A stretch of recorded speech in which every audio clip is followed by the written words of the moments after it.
11월 14일 장전 시장입니다. 자, 뉴욕 증시는 혼조세로 마감을 했습니다.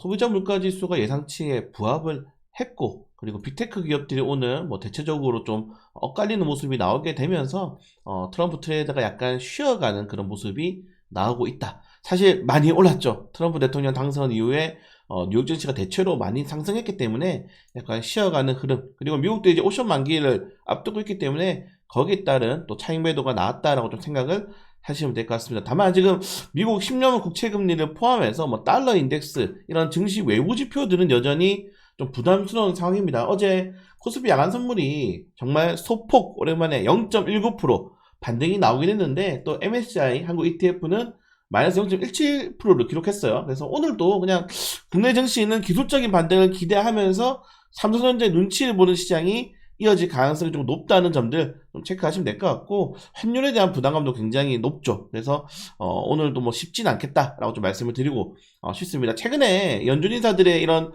매파적인 발언들도 이어지게 되면서 금리가 혹시라도 동결되거나, 그리고 연준이 최종적으로 생각하는 3%대 금리가 내년이 아니고 내후년까지 미뤄질 수 있다는 그런 전망이 나오고 있는 것도 좀 시장에 부담을 주고 있습니다. 네, 로리 로건 댈러스 연은 총재, 그리고 어제 릴 카시카리 총재는 아예 그냥 발언을 했죠. 인터뷰를 하게 되면서 데이터를 계속적으로 확인해 볼 필요가 있다. 물론 12월 금리 인하 확률은 대체로 매우 높습니다. 사실상 금리 인하인데, 우리가 기대하는 거는 미국이 빠르게 매달 금리를 인하를 하게 되면서 우리나라 한국은행도 금리 인하에 따라가고 동조해가지고 전체적인 물가를 좀 빠르게 잡는 게 목표긴 한데 쉽진 않을 수 있겠다는 점들. 그래서 2025년 안으로 이게 3% 밑으로 물가가 진입 못하게 될 가능성도 현재 굉장히 높다는 점들을 여러분들 염두를 해주셔야 돼요. 그러니까 지금 장기전으로 보셔야 돼요. 어차피 추세는 꺾인 상황에서 지수를 돌릴 수 있는 실적이라든가 정부의 정책이라든가 외부 그 글로벌적인 리스크들의 해소, 우크라이나 러시아 전쟁이 해소된다든지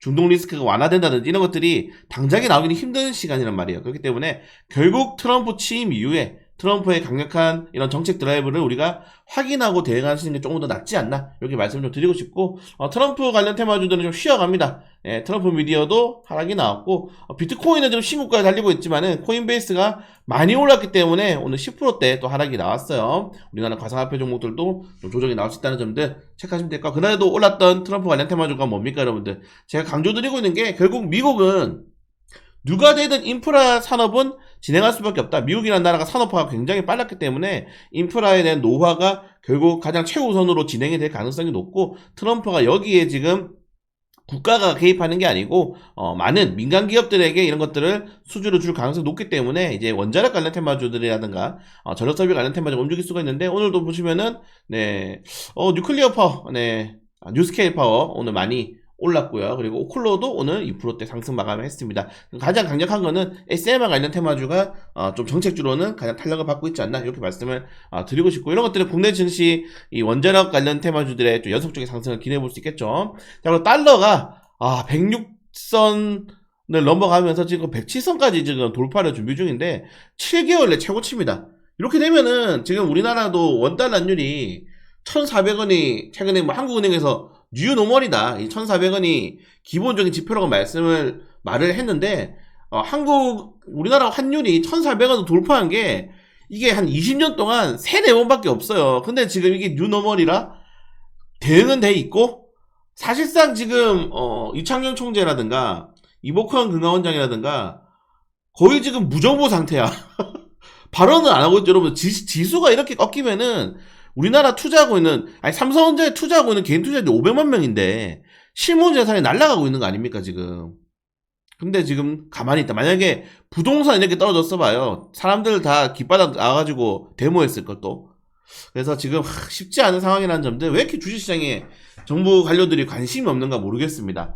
자, 아무튼 이런 내용이 있다. 환율이 높이, 국채금리도 지금 10년물은 안 떨어져요. 4.45%까지 올라가는 상황이 나왔기 때문에 쉽지 않고, 최근에 왜 이렇게 한국 증시가 안 좋냐라고 했을 때 트럼프에 대한 리스크, 특히 그 중에서도 트럼프가 지금 임명하고 있는 이런 인사진들이 굉장히 매파적이고 강경합니다. 그렇기 때문에 결국 1월 10일 이후에 바로 이제 미국과 중국의 무역 분쟁 파트 2 그리고 다른 나라 국가들에게 일단 관세를 협상을 바로 준비할 수 있는 카드를 준비할 것이다. 1월까지는 계속 불확실성이 커지는 거죠. 아직 2개월 넘게 남았는데 그런 것도 또 시장에서 부담이 좀 될 수 있다는 점을 체크하시면 될 것 같고, 네, 그걸 제외하고는 큰 이슈는 없습니다. 이것도 다 어제 마감 시장에 말씀드렸기 때문에 네, 큰 이슈는 없고, 결국 지금 국제유가가 오르지도 않았음에도 불구하고 환율이 오르면서 수입유가가 올랐단 말이에요. 만약 근데 국제유가까지 오르게 된다면, 물론 정말 다행인 점, 여러분들 유가랑 환율은 반비례를 합니다. 보통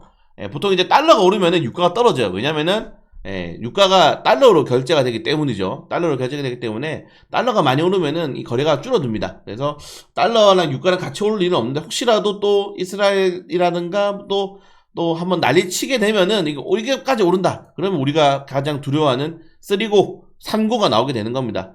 네, 금리, 유가, 환율 죽는 겁니다. 죽는 거예요. 지금도 죽고 있는데, 여러분들 그래서 어제도 라이브 방송하는데 계속 언제 사야 되나요? 지금 사도 될까요? 이런 말도 안 되는 소리 하시는 분들이 계신데, 말도 안 되는 소리 좀 하지 마세요, 여러분들. 네, 그냥 지금은 그냥 맞으면 맞고, 오라면 오고, 가라면 가고, 약간 쉬어야 됩니다. 네, 그래서 눈치를 좀 보시는 시장이 맞고, 네, 그러면서 이제 좀 수급 쏠리는 거 한 종목이 공략하는 거지. 지금 방향성도 나오지 않았는데, 추매? 가대나포 종목 매수? 어림도 없는 소리 하지 마시고, 네, 여러분들이 그런 생각을 가지고 있는 게 지금 유튜버들 때문이라니까. 계속 주식 유튜버들은 저처럼 이렇게 안 좋은 말을 못해요. 저는 그냥 주식 하지 마라 그러잖아요. 겁나면 주식 하지 말고 은행으로 가져라. 전략매도 하시고 은행에 넣으셔라고 말씀드리는데, 유튜버 애들은 계속 자기 상품 팔아야 되고 강의 팔아야 되니까 쉽지 않습니다, 여러분들 지금. 그래서 웬만하면은 저랑 같이 좀 미국으로 계좌 이전 준비하시고, 네, 그거 아니라 그러면은 좀 쉬면서 오늘도 짧은 단타 잡을 잘 잡아가지고 어제처럼 또 잘 놀아볼 수 있도록 하겠습니다. 네, 오늘 옵션 만기일이고, 그리고 수능입니다. 1시간 지연하면 오늘 좀 늦게 나와서 놀라셨죠? 아직도 개장이 2시간 남았어요.